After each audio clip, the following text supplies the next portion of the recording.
Good morning बच्चों। आज हम सोशल साइंस की वर्कशीट नंबर 29 करेंगे, जो कि भूगोल के पाठ 4 जलवायु से ली गई है। इसका एक पार्ट आप पहले कर चुके हो और आज इसका पार्ट 2 है ऋतुएं। इसमें आपको मानसून का आगमन के बारे में बताया जाएगा।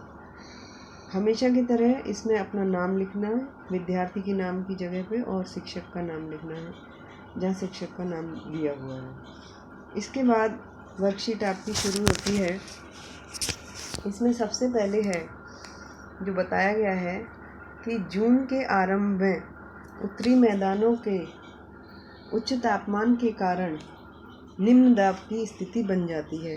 आपको पिछली वर्कशीट में मैंने बताया था कि उच्च दाब और निम्न दाब कहाँ पे बनता है। जब हवाएं गर्म हो जाती हैं उस समय उस जगह पे बनता है निम्न दाब का क्षेत्र, और जहाँ पे सर्दी होती है वहाँ पे उच्च दाब का क्षेत्र बनता है। तो हमारे यहाँ पे मई और जून के महीने में मैदानी क्षेत्रों में काफ़ी गर्मी पड़ती है, जिसकी वजह से हवाएं गर्म हो जाती हैं और वहाँ पे निम्न दाब का क्षेत्र बन जाता है।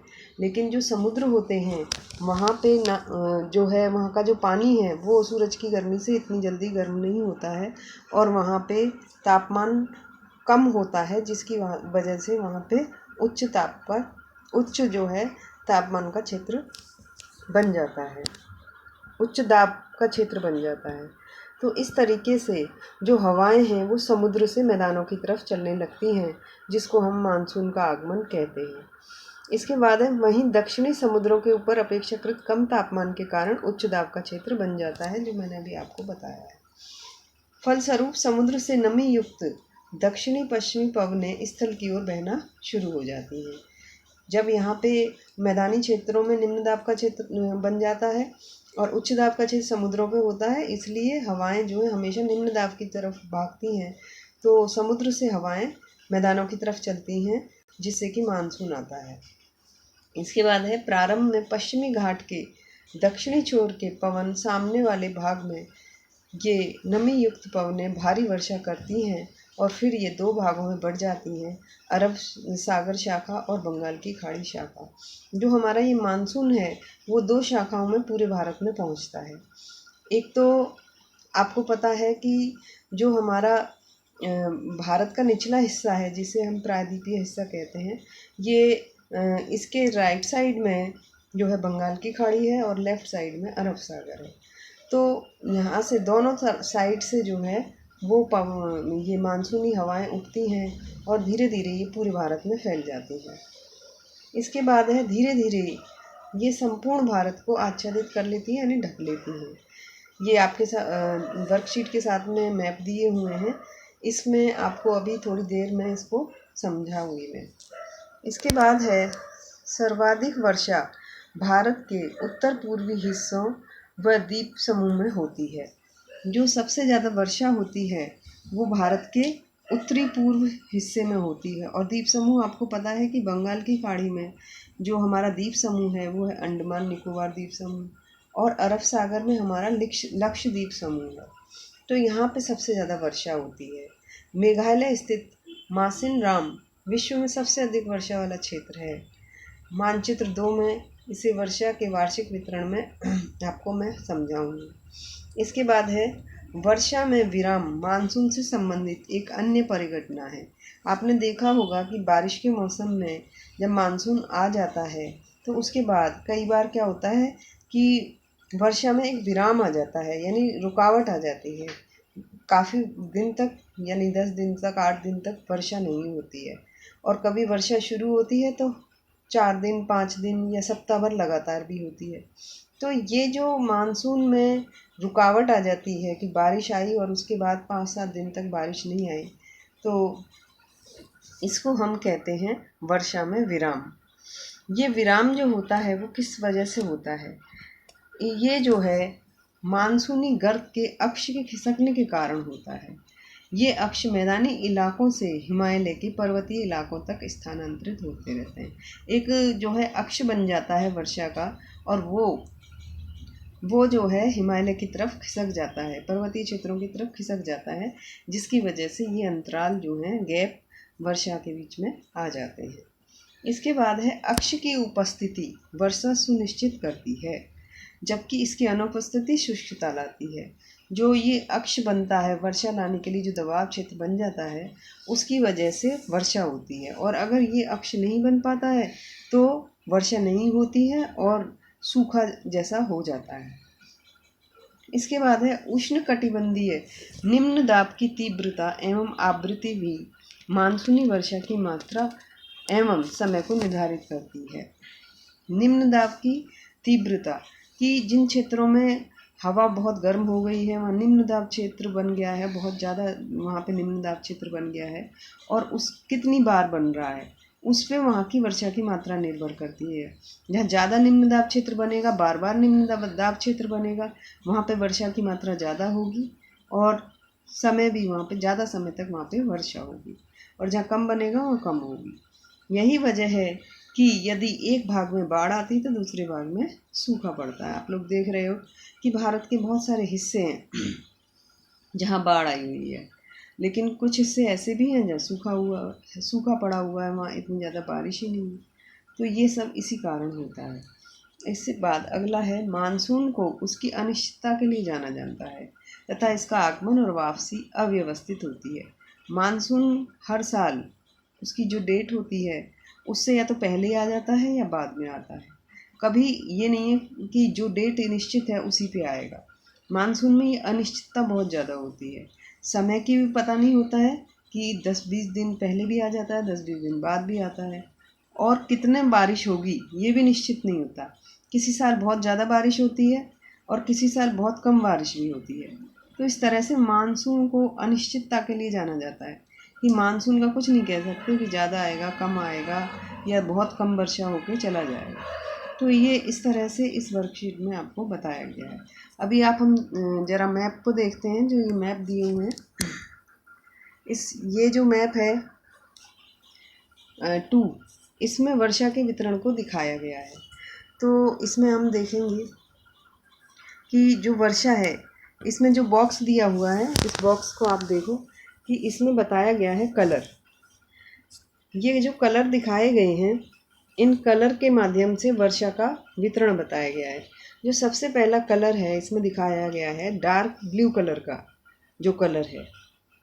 इसमें जो ये कलर जहाँ पे है उन एरिया में 400 सेंटीमीटर से अधिक वर्षा होती है। और ये जो कलर है वो हमारे एक तो इस हिस्से में है और एक हमारे इस हिस्से में है। यानी कि ये जो डार्क ब्लू कलर है, यहाँ पे जो क्षेत्र हैं वहाँ पे 400 सेंटीमीटर से ज़्यादा वर्षा होती है। इसके बाद जो अगला पर्पल कलर है, वहाँ वो जो जिस जगह पे दिखाया गया है वहाँ पे 200 से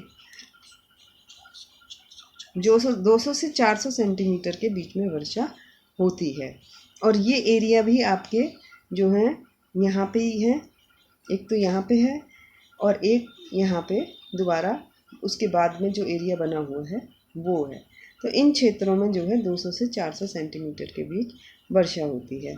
इसके बाद में जो आपका कलर है वो है 200 से 300 सेंटीमीटर। तो यहाँ पे जो है ये जो कलर है वो आपका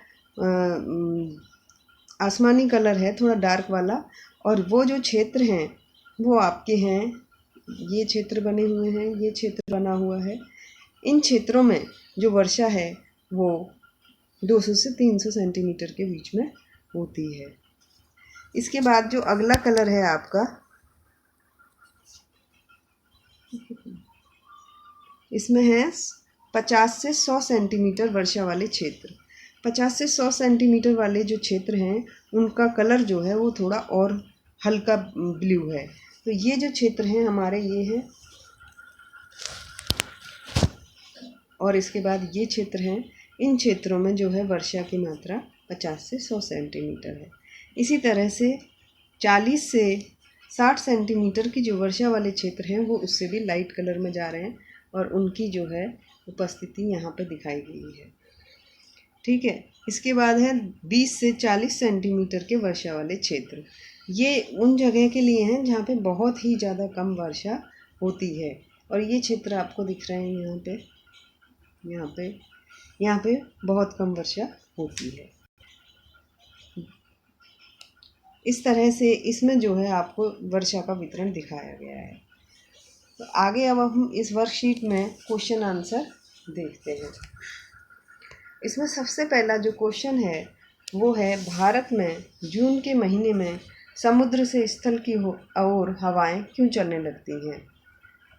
तो वो इसमें अभी आप बच्चों, ये तो जो क्वेश्चन नंबर 1 है इसमें बताया गया है कि भारत में जून के महीने में समुद्र से स्थल की ओर हवाएं क्यों चलने लगती हैं।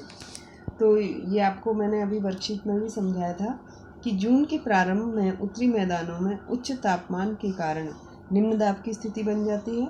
वहीं दक्षिणी समुद्रों के ऊपर अपेक्षाकृत कम तापमान होने के कारण उच्च दाब की स्थिति बन जाती है। फलस्वरूप समुद्र से नमी युक्त दक्षिण पश्चिमी पवनें स्थल की ओर बहना शुरू हो जाती हैं और इस तरह से वहाँ पे बारिश होती है।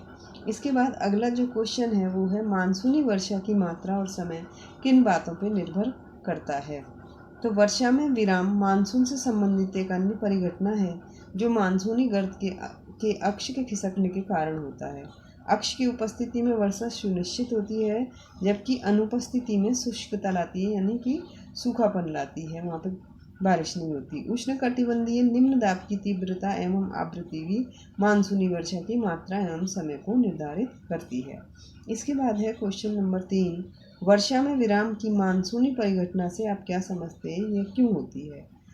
वर्षा में विराम से आपको बताया था कि वर्षा के बीच में गैप आ जाना, कि कुछ दिन बारिश हुई, उसके बाद 10 दिन 20 दिन तक बारिश का ना होना। तो वर्षा में विराम मानसून से संबंधित एक अन्य परिघटना है जिसमें वर्षा रहित अंतराल भी होते हैं। मानसूनी गर्त के अक्ष के खिसकने के कारण होते हैं। यह अक्ष मैदानी इलाकों से हिमालय के पर्वतीय क्षेत्रों की ओर खिसक जाते हैं। इस वजह से ये जो है वर्षा में विराम आता है। हाँ बच्चों, प्रश्न नंबर 4 है, मानचित्र की सहायता से निम्न प्रश्नों के उत्तर दीजिए। आपको जो वर्कशीट के साथ मानचित्र दिए हुए हैं उन मानचित्रों में देख के इन प्रश्नों के उत्तर देने हैं। आपको मानचित्र बनाना भी नहीं है, मानचित्र में कुछ भरना भी नहीं है, आपको खाली मानचित्र को देखना है जैसे मैंने आपको समझाया था, और उसके बाद इन प्रश्नों के उत्तर देने हैं। तो कोई भी बच्चा मानचित्र को ड्रॉ नहीं करेगा, ना ही उसमें कलर भरेगा, ना ही उसमें कुछ दिखाएगा, खाली क्वेश्चन के आंसर ही आपको करने हैं। तो इसमें सबसे पहले आपको दिखाना है 2 सबसे अधिक और 2 सबसे कम वार्षिक वर्षा वाले राज्यों के नाम लिखिए। जो मैंने अभी आपको समझाया था तो उसी वाले मानचित्र में आपको देखना है कि 2 राज्य कौन से ऐसे जहाँ कम वर्षा होती है और कौन से ऐसे हैं जहाँ सबसे ज़्यादा वर्षा होती है।